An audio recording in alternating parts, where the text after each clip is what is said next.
Emily, I do hope you have things ready for me. I'm ready to go. What does the day hold?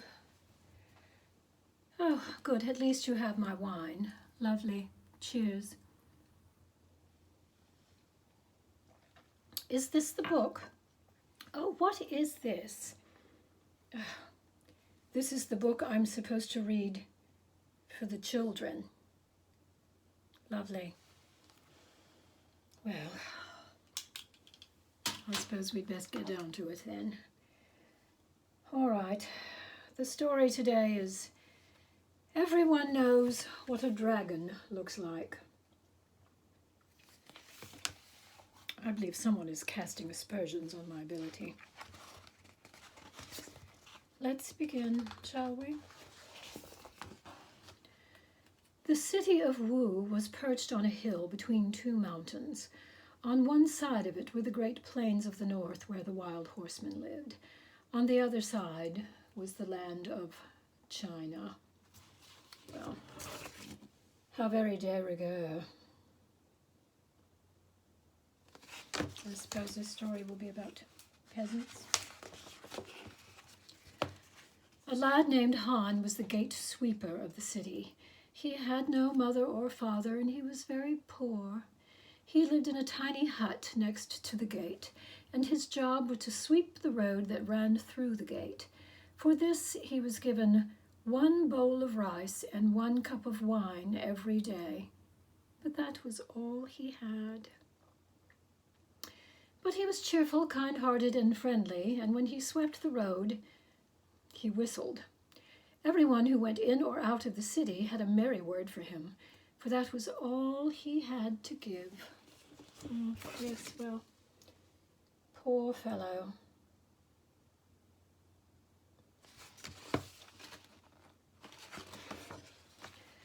One day, a messenger came racing along the road from the north. He said to Han, "Take me to the ruler of the city." Han led him to the palace of the Mandarin, the great lord whose name was Jade Tiger. The messenger cried, "Beware! The wild horsemen of the north are coming, a great army of them. They mean to destroy the city of Wu and bring war into the land of China." The Mandarin stroked his beard. Then he called together his counselors. They were the leader of the merchants, the captain of the army, the wisest of the wise men, and the chief of the workmen. What? No fashion designer? "What shall we do?" asked the Mandarin. "There are 4 things we can do," answered the wise man. "First, we can fight." Well, certainly not in those uniforms, they can't. They'll stick out like a sore thumb. "Our army is small," said the captain. "They know how to shout loudly, how to make threatening leaps, and how to wave their swords in the bravest possible way. But they don't know much about fighting or fashion." "Well then, secondly, we can run away from the city," said the wise man. "If we run into the land of China, the emperor will cut off our heads," said the leader of the merchants. "Thirdly," said the wise man, "we can surrender. If we surrender, the wild horsemen will cut off our heads," remarked the chief workman. "What is the 4th thing?" asked the Mandarin. The wise man shrugged. "We can pray to the great cloud dragon to help us." "That seems most practical," said the Mandarin. So the gongs were beaten, and the smoke of sweet incense rose up while everyone in the city prayed. Well, with that fabric, darling, you can certainly not get down on your knees on the ground. Oh, that stain will never come out. The next morning, as Han was sweeping the road under the gate, a small fat man came walking up the hill. He had a long white beard and a shiny bald head, and he leaned on a long staff. "Good morning," he said. Han bowed. "I hope your honorable stomach is happy, sir," he replied politely. "Will you take me to the ruler of the city?" said the little fat man. "I'll take you to him," said Han, "but he is very busy this morning." We are expecting the enemy, and the Mandarin is praying to the great cloud dragon for help. I know, said the little man. I am the dragon. Han opened his eyes very wide. You don't look like one, he said. How do you know? Asked the little man. Have you ever seen one? No, said Han, now that you mention it, I haven't. Well, then, I don't know. I don't see anyone here that looks like a great cloud dragon. No one is making a fashion statement, after all. Well then, said Han, please come this way, honorable dragon. He led the little fat man to the palace. There sat the Mandarin with his counselors. They had just finished a huge bowl of rice and 6 dozen duck eggs for breakfast, and they were drinking their tea. Way too many carbs with the rice. The Mandarin looked at the little fat man with a frown.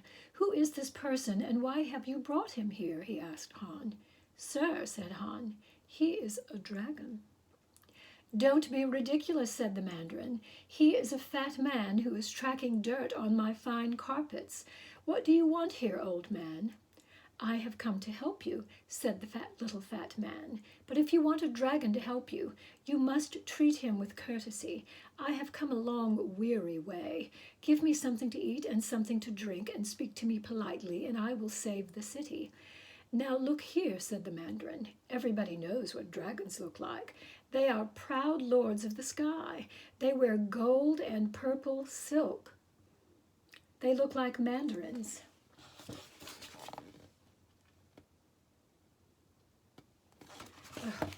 All this talk of walking has just made my feet hurt. Please don't tell anyone, but I'm taking off my Jimmy Choos.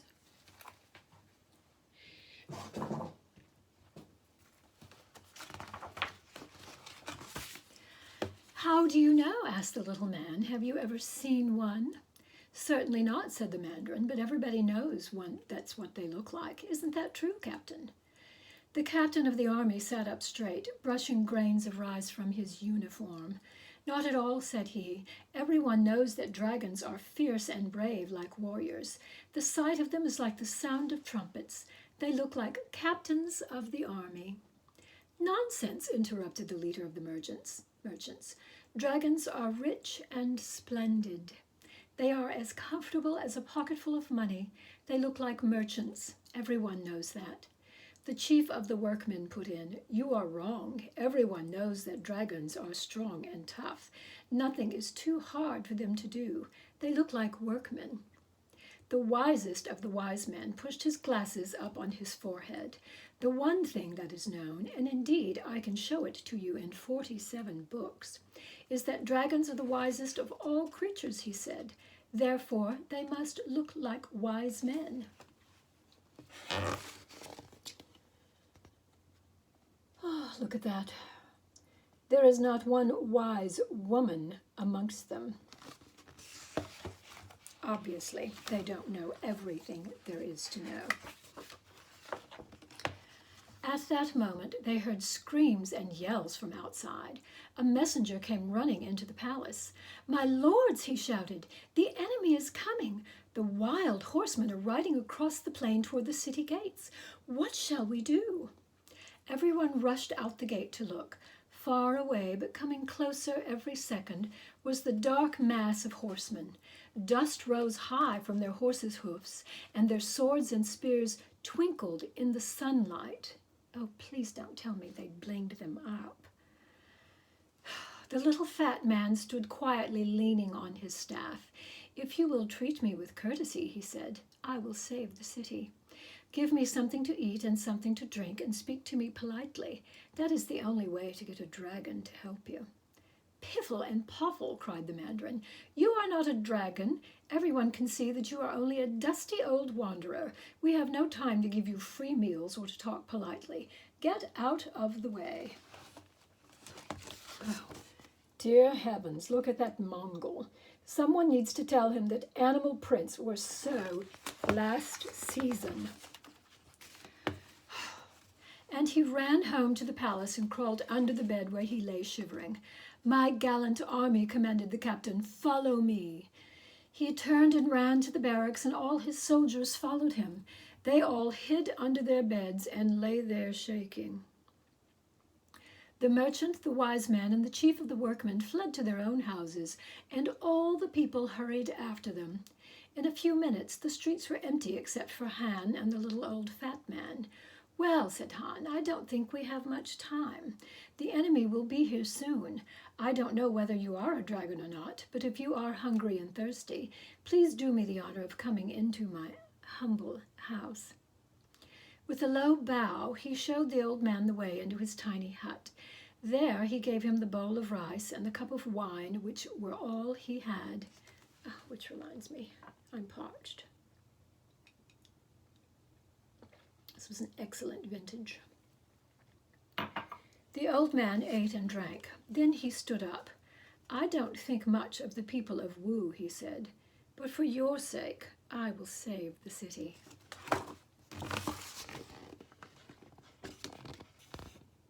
I see a lot of people that need saving.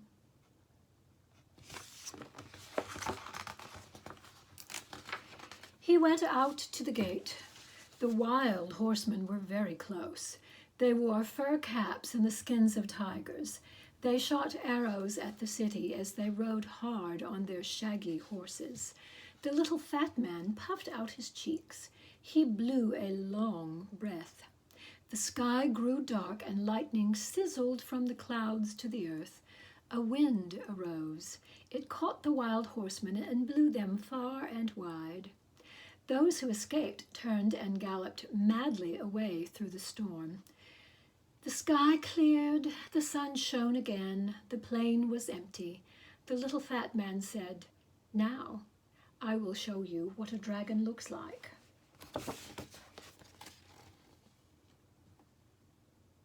They look a bit fearful and trepidatious, don't they? Because you never know what a dragon looks like. He sprang up into the air and his form changed. He grew taller than the tallest tree, taller than the tallest tower. He was the color of sunset shining through the rain. Scales covered him, scattering light. His claws and teeth glittered like diamonds. His eyes were noble like those of a proud horse. He was more beautiful and more frightening than anything Han had ever seen. He flew high, roaring, and vanished into the deep sky. Han gave a long sigh and went to tell the Mandarin what had happened. That's actually a lovely dragon. I'm not sure I could have designed a better one myself. Those colors are exquisite. The people of the city crowded around to hear the tale. They could see for themselves that the enemy had vanished. They cheered Han, pinned medals on him, gave him many gold pieces, and from that day on called him the honorable defender of the city. "But best of all," said the Mandarin, "we know what a dragon looks like. He looks like a small, fat, bald old man."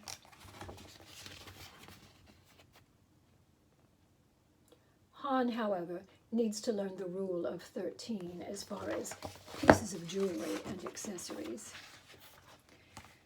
All right, well, I hope you enjoyed. Everyone knows what a dragon looks like.